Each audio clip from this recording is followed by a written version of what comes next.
നമസ്കാരം മച്ചാമാരെ, നമ്മുടെ വൈഫിൻ്റെ പ്രഗ്നൻസിയുമായി ബന്ധപ്പെട്ട ഒരു ചെറിയ വീഡിയോ നമ്മൾ എടുത്താണ്ട. സെപ്റ്റംബർ 10 ഈവനിങ് ആയപ്പോഴേക്കും ആൾക്ക് പെയിനും കാര്യങ്ങളൊക്കെ തുടങ്ങിയായിരുന്നു. നമ്മളൊരു 7:30 ആയപ്പോഴേക്കും ഹോസ്പിറ്റലിലോട്ട് കൊണ്ടുവന്നു ലേബർ റൂമിലേക്ക് കയറ്റിയായിരുന്നു കേട്ടോ. അങ്ങനെ ചെറിയ ചെക്കപ്പും കാര്യങ്ങളൊക്കെ കഴിഞ്ഞ് കഴിഞ്ഞിട്ട് ആളെ ഫുഡും കാര്യങ്ങളൊക്കെ കഴിക്കാനായിട്ട് നമ്മുടെ ഒപ്പം തന്നെ വിട്ടു തന്നായിരുന്നു. അപ്പോഴേക്കും നമ്മുടെ വിട്ടു പോയി ഫുഡും കാര്യങ്ങളൊക്കെ മേടിച്ച് അതിൻ്റെ ഇടയ്ക്ക് അമ്മ ഓരോരുത്തരെ കാര്യങ്ങളൊക്കെ വിളിച്ച് പറഞ്ഞു. പിന്നെ നമ്മുടെ അടുത്തുള്ള കുറച്ച് ഫാമിലി മെമ്പർമാരൊക്കെ എത്തിയായിരുന്നു കേട്ടോ.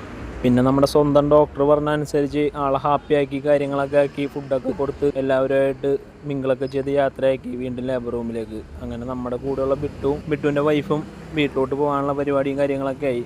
പിന്നെ നമ്മളിങ്ങനെ ഇരുന്ന് ടെൻഷൻ അടിച്ച് ഓരോ കാര്യങ്ങൾ അതിനിടയ്ക്ക് വീണ്ടും ആളെ പുറത്തോട്ട് ഇറങ്ങി ആളുടെ ഓർണമെൻറ്റ്സും കാര്യങ്ങളൊക്കെ ഊരാൻ. അപ്പോഴേക്കും നമുക്കൊരു ഓട്ടോ വന്നിട്ടാ കളമശ്ശേരി മെഡിക്കൽ കോളേജിലേക്ക്. നമ്മുടെ ഊട്ടിപ്പുറത്താണേ റഫർ. നമുക്ക് കളമശ്ശേരി മെഡിക്കൽ കോളേജിലേക്ക് ആയിരുന്നിട്ടാ. പേഷ്യന്റിനെ ഇറക്കി കുറച്ച് നേരം വണ്ടിയിലും കിടന്നുറങ്ങി. 6 മണിയായപ്പോഴേക്കും സിസ്റ്റർ വിളിച്ച് നമ്മുടെ ബേബി ഒക്കെ ആയിട്ടുണ്ടെന്ന്. അങ്ങനെ ബേബിനെ നമുക്ക് പുറത്തോട്ട് വന്ന് എല്ലാവരുടെയും സന്തോഷം കാര്യങ്ങളൊക്കെ കുറച്ച് നേരം വീഡിയോയും കാര്യങ്ങളൊക്കെ എടുത്ത് അങ്ങനെ ബേബിനെ എല്ലാവരെയും കണ്ടതിന് ശേഷം തിരിച്ചവർ ലേബർ റൂമിലേക്കിട്ട് നമ്മുടെ അടുത്തേക്ക് കൊണ്ടുപോയി. അതിനുശേഷം നമുക്ക് രണ്ടുപേരെയും വാർഡിലോട്ട് മാറ്റി. പിന്നെ ആൾ ഫുഡൊക്കെ കഴിച്ച് ഓക്കെ. ഇതാണ് മച്ചന്മാരെ നമ്മുടെ ചെറിയ കൊച്ചു വീഡിയോ. നമുക്ക് പെൺകുട്ടിയാണ് ജനിച്ചത്.